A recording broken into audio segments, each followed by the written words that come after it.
Dis, Rachid, premièrement, on va parler du superbe but que tu as marqué ce week-end contre Alanya. Euh, Petite lucarne pleine lulu après un petit passement de jambe droite-gauche. Comment tu le décris ce but? Non, c'est vrai que c'est un joli but. Je suis très content. C'est un but qui vient un petit peu témoigner de mon état actuel. Je me sens bien physiquement.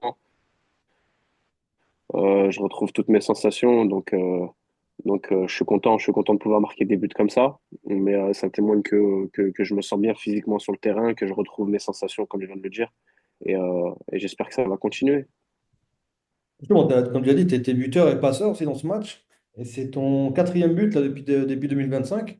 Donc ouais, ça montre que ouais, ça revient bien. Ouais, ouais, exactement. Comme j'ai dit, l'année passée, les saisons d'avant, après avoir enchaîné pas mal de pépins physiques, des blessures, une opération du pied à laquelle j'ai mis un peu de temps à récupérer mes moyens et tout ça. Aussi l'environnement, les dernières saisons à Beşiktaş, on a changé pas mal de fois de coach, de président. Je crois qu'on a connu 6 coachs en l'espace d'un an et demi, 3 présidents. C'était pas facile de trouver de la stabilité, trouver du rythme, des sensations. À chaque fois, on changeait de coach, on changeait de méthode de travailler, on changeait de staff. Donc voilà, aujourd'hui, je me sens bien. Je me sens bien. Comme je l'ai dit, physiquement ça va, mentalement je me sens bien aussi. Donc j'arrive à retrouver mes sensations, retrouver ce que je sais faire de mieux sur le terrain. Et j'espère que ça va continuer comme ça. Moi, tu as parlé de Beşiktaş. Tu es arrivé là-bas il y a 4 ans et demi. La première saison, tu exploses tout. Est-ce que tu t'attendais à ça? Que tu arrives à Beşiktaş, tu sors quand même d'un petit contexte un peu compliqué, tu changeais souvent de club. Et là, première saison, Ouais. 8 buts, 17 buts, 8 passes, champion. Comment ça s'est passé, cette histoire-là? Non, non, je l'avais pas prévu. Après, je m'étais toujours préparé pour en travaillant dur. Mais c'est vrai que j'arrive dans un contexte de nouveau championnat, je connais pas forcément. J'arrive en Turquie, en plus c'est en prêt, hein. La première année où j'arrive, je suis en prêt de Leicester. J'arrive en ayant fait quand même une bonne prépa avec Leicester, donc j'arrive, comme je l'ai dit, prêt physiquement. L'équipe est pas trop bien au classement, mais on a une bonne équipe, on a un bon petit groupe de joueurs il y a il y a pas trop de grosses stars. Tout le monde joue les uns pour les autres. Et au fil des semaines, on sent que on commence à être rodé, à trouver nos sensations, moi aussi. Et, euh, et voilà, le soutien aussi, l'amour des fans que j'ai vu ici en Turquie, c'est quelque chose d'incroyable. Et on a été porté jusqu'au sommet avec cette année exceptionnelle qu'on fait collectivement et moi aussi moi individuellement, où je suis un acteur majeur de cette saison-là. Et après, tout était réuni pour moi pour que je continue ici. Bah, justement, voilà, ça fait bientôt 5 ans que tu es en Turquie.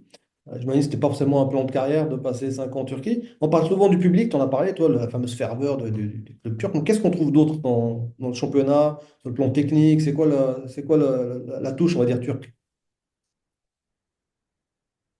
Euh, c'est un championnat ouais, qui est assez technique, avec les 5 gros champions de discipline tactique qu'on peut retrouver. Mais ça reste un championnat où il y a un très bon niveau, il y a des très bons joueurs qui viennent jouer en Turquie. Le championnat est assez élevé, physiquement c'est pas mal aussi.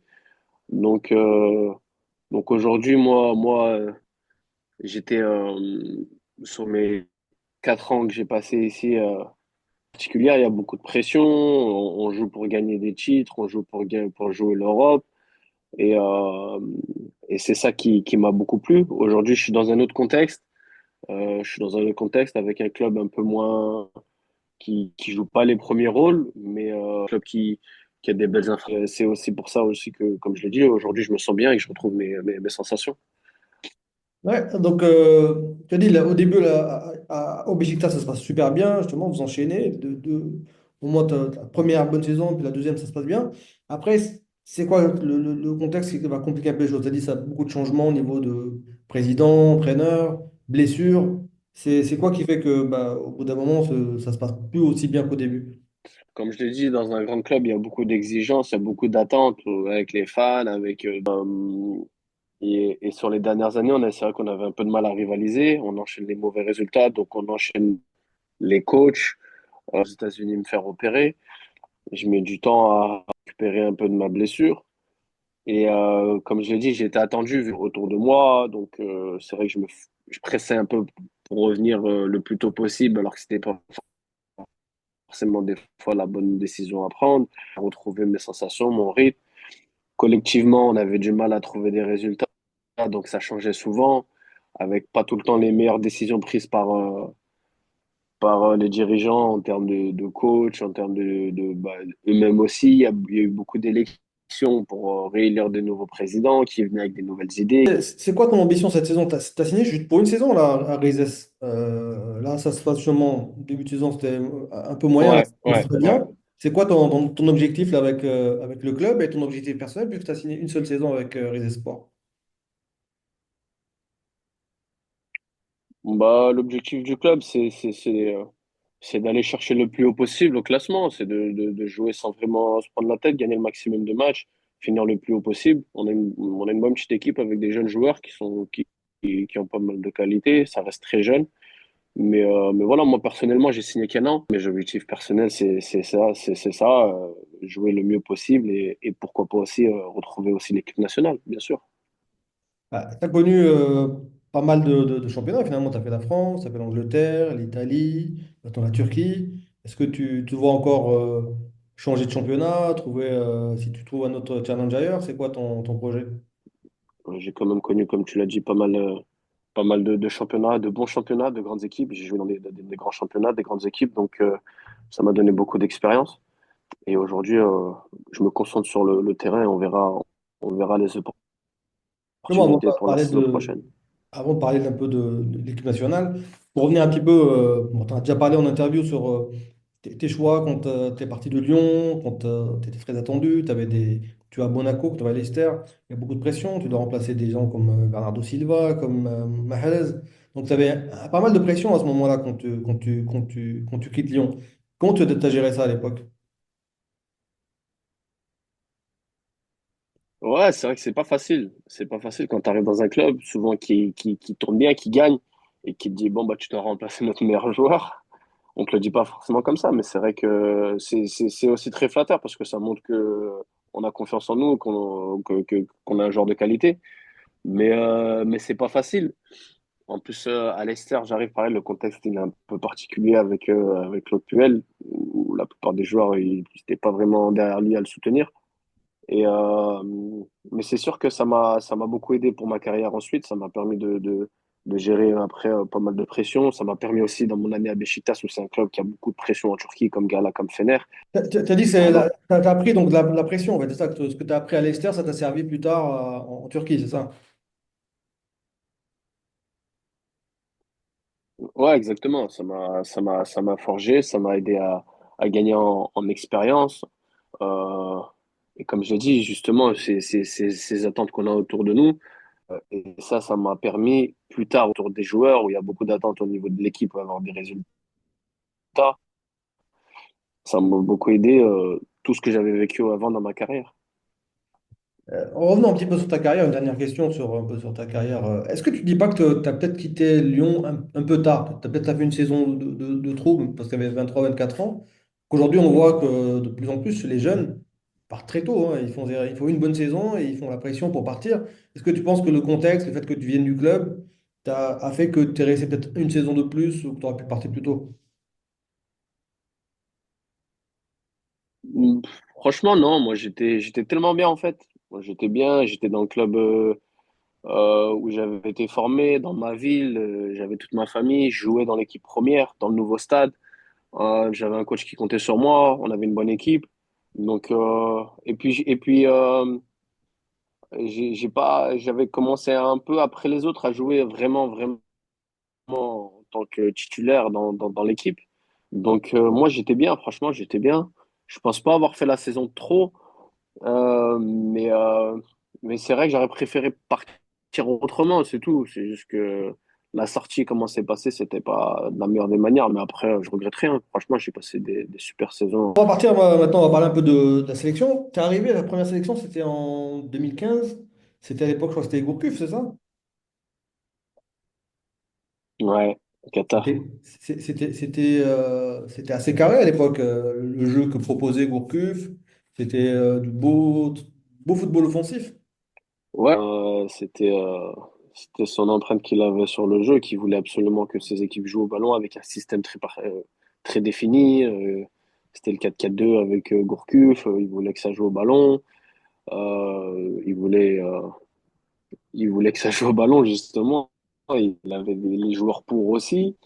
Et, euh, et c'est vrai que j'arrive dans une équipe où je connais la plupart des joueurs parce que c'est quasi la même génération. Il y en a avec qui j'avais déjà joué. Donc, franchement, ça a été super pour moi comme début. La suite, c'est un peu plus compliqué que le départ de Gourcuff. Justement, la fameuse CAN 2017, tout le contexte qui est autour, c'est compliqué à gérer à ce moment-là. On sent que le contexte est pas tout mis en œuvre pour qu'on puisse réussir. Et les coachs se succèdent aussi. Je sais plus, on avait connu combien de coachs? Deux ou trois, je crois, après Gourcuff, hein, Ouais. avant que Jamel Belmadi récupère l'équipe. Et j'ai eu aussi encore quelques petits pépins physiques. Mais c'est vrai que c'est des années compliquées pour l'équipe nationale parce qu'on passe du, d'un coach qui a ses idées, qui a une organisation, c'est plutôt carré, à où on enchaîne quelques années difficiles, où on rate des compétitions majeures parce qu'en interne, on n'est pas super bien organisé. C'était compliqué avant l'arrivée de Belmadi. C'était des années vraiment. En plus, ça correspondait toi aussi avec des années, c'était un peu aussi compliqué en club.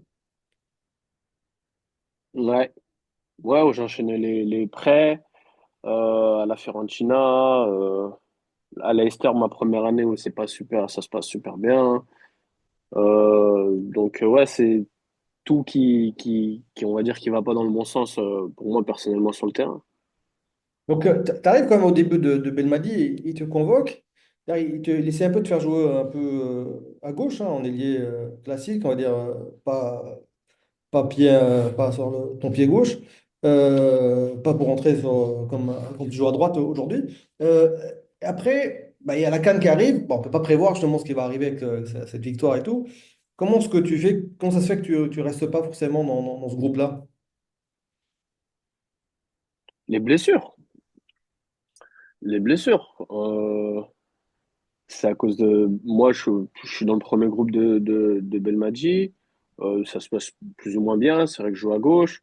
Je sais qu'en sélection, au poste où je joue, c'est compliqué de jouer avec Riyad, avec Yacine à ce moment-là, avec tous ceux qui peuvent jouer à droite. Riyad devient capitaine.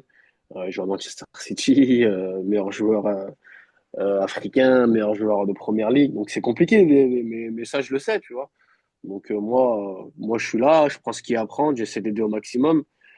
Et, euh, et à chaque fois que, j'en reviens encore à ce que je dis, mais à chaque fois que physiquement ça va bien, que j'arrive à jouer mon football, j'arrive à toujours apporter, à aider et à un peu mettre ma pierre à l'édifice. Et à chaque fois que j'ai raté des compétitions majeures, on va dire, c'est parce que en club, ça se passait pas forcément bien à cause des blessures et j'arrivais pas à justement retrouver ce rythme-là. Bah, tu retrouves la sélection encore on va dire 2 ans, 3 ans plus tard. Et d'ailleurs, ta dernière sélection, c'est un match, j'imagine, dont tu t'en souviens. On s'en souvient Ouais. tous, hein, c'est contre le Cameroun. Tu es quand même passeur, décisif sur corner. On se dit, c'est bon, on l'a. Ouais. Comment est-ce que tu as vécu ce moment? Raconte-nous un peu comment vous avez vécu ça dans l'intérieur, ce match-là. Ah, aujourd'hui, je pense que pour beaucoup d'entre nous, et moi y compris, ça fait partie du pire moment de ma carrière. Il en faut, malheureusement, il n'y a pas toujours que des bons moments, il en faut aussi des pires moments. Et celui-là, il est de loin le pire moment parce que c'est vrai que voilà, tout était beau en fait. Surtout pour moi personnellement. Voilà, comme je l'ai dit, j'avais enchaîné des galères, je reviens, je me sens bien, je sens que je peux aider. Je rentre, ça se passe bien, j'arrive à être décisif, je fais une bonne rentrée.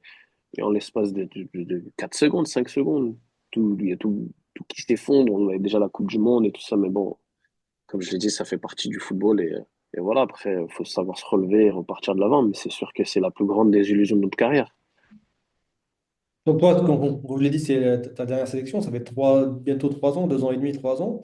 j'imagine que ça fait partie des choses qui te donnent envie de l'effacer, de revenir pour l'effacer, de Bah, revenir. bien sûr, c'est sûr que voilà, arrêter l'aventure sur ça, ça serait dommage.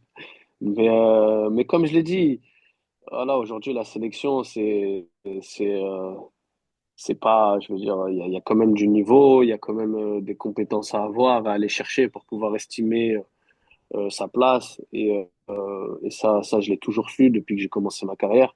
Donc c'est pour ça, moi, j'ai toujours priorisé la qualité, être bon en club. Voilà, si à un moment donné, tu es bon en club, tu arrives à répéter les bonnes performances. Après, c'est le choix du coach, mais au moins, il n'y aura pas de regret. Aujourd'hui, sur les dernières années, à chaque fois que j'ai manqué l'équipe nationale, j'avais pas forcément de regrets personnels à avoir parce que, ou alors, j'étais blessé, j'arrivais pas à retrouver mon niveau et en club, ça se passait pas bien. Donc voilà, il n'y avait pas de regret à avoir. Donc aujourd'hui, j'espère vraiment pouvoir la retrouver si j'arrive à enchaîner les performances comme je le fais depuis ces derniers temps. Et, euh, et voilà, je sens que je peux toujours aider. Comment est-ce que tu vois l'équipe actuellement avec le nouveau coach Petkovic? Ça tourne plutôt bien là depuis un an. Ça te plaît? Ouais, c'est sympa, c'est sympa à avoir joué. On sent qu'on est entre deux générations où ça commence à prendre forme et c'est bien parce que c'est pas toujours facile dans ces conditions-là. Donc, comme je l'ai dit, l'équipe, le coach a l'air d'avoir trouvé une certaine stabilité, c'est bien, il en faut. Ils ont fait un très beau parcours en qualification pour la CAN, la Coupe du Monde aussi. Pour l'instant, ils occupent la première place, on occupe la première place, donc c'est bien.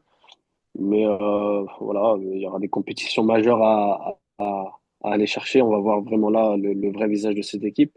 Et j'espère, comme je l'ai dit, j'espère pouvoir aider du maximum. Tu as dit, on est entre deux générations, justement, notamment à ton poste, tu as des jeunes qui montent comme Hadj Moussa, mais tu as aussi des joueurs un peu plus expérimentés à qui il a fait appel, comme Benzia, qui est passé comme toi par Lyon, qui est aujourd'hui en Azerbaïdjan, à Karabakh. Donc, c'est entre deux générations, mais tu sens qu'il y a besoin quand même de cadre. Est-ce que tu sens que maintenant, à 32 ans, tu as ce profil de cadre? En plus, tu joues à plusieurs postes, tu peux jouer en retrait, en 10, en l'axe, tu as déjà joué à gauche, tu peux jouer à droite. Est-ce que tu te sens dans ce rôle de cadre? Bien sûr, ouais, bien sûr, je pense qu'aujourd'hui, par mon expérience, les clubs que j'ai fait, aussi mon expérience en équipe nationale, je pense que je peux aussi apporter cette certaine expérience en équipe nationale, comme aujourd'hui les cadres de cette équipe avec qui aussi j'ai commencé, Aïssa, Riyad, je veux dire, ils sont toujours là, Ismaël Benasser. Donc ouais, c'est sûr que je peux apporter cette expérience-là. Et comme je l'ai dit, il y a une nouvelle génération très talentueuse, mais l'Afrique, c'est quand même compliqué, c'est des matchs particuliers à jouer. Donc il faut vraiment, selon moi, hein, il faut vraiment de tout pour donner les meilleures chances. Peut-être une dernière question un peu pour revenir sur ta carrière. Est-ce que tu compares un peu ta carrière à celle de ton frère Abdelkader? Est-ce que vous dites qui c'est qui a fait la meilleure carrière au final? Quand tu regardes ton club, tu as fait quand même de meilleurs championnats, de plus gros championnats. Bon, lui, il a commencé plus bas, toi, tu as commencé quand même à Lyon. Mais en sélection, il a quand même fait une Coupe du Monde. Est-ce que vous comparez un petit peu entre les deux? Ouais, un petit peu des fois pour chambrer, mais c'est vrai que c'est deux parcours complètement différents. Lui, il est sorti très tard, un peu de nulle part.